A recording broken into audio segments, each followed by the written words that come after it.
বিশ্বের লাখো মুসল্লির মতোই এবছর হজ পালনে রোববার রাত 1টা পর্যন্ত বাংলাদেশ থেকে মক্কা ও মদিনায় পৌঁছেছেন 10,132 জন।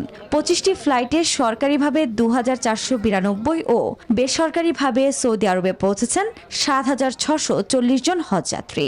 ইসলামের 5টি স্তম্ভের অন্যতম হজ পালনে সৌদি আরবের পথে লাখ লাখ হজযাত্রী। এর মধ্যে বাংলাদেশ থেকে রোববার রাত 1টা পর্যন্ত মক্কা ও মদিনায় পৌঁছেছেন 10,132 জন। সৌদি আরব থেকে মোহাম্মদ ফিরোজের পাঠানো তথ্য ও ছবিতে ডেস্ক রিপোর্ট।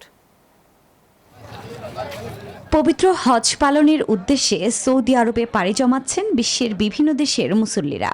এর মধ্যে মক্কায় অবস্থানরত হাজিরা আল্লাহর সন্তুষ্টি লাভের আশায় তাওয়াফ ও ওমরা পালন করে সময় পার করছেন।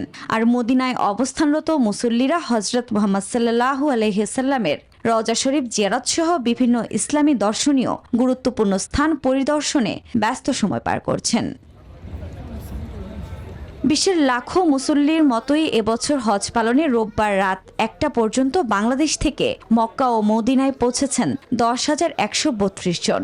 25টি ফ্লাইটে সরকারিভাবে 2,492 ও বেসরকারিভাবে সৌদি আরবে পৌঁছেছেন 7,640 জন হজযাত্রী। এরই মধ্যে হজযাত্রীদের যে কোনো সমস্যার সমাধানে আইটি হেল্প ডেস্ক সেবা সংখ্যা 630টি তৈরি করেছে সৌদি আরব।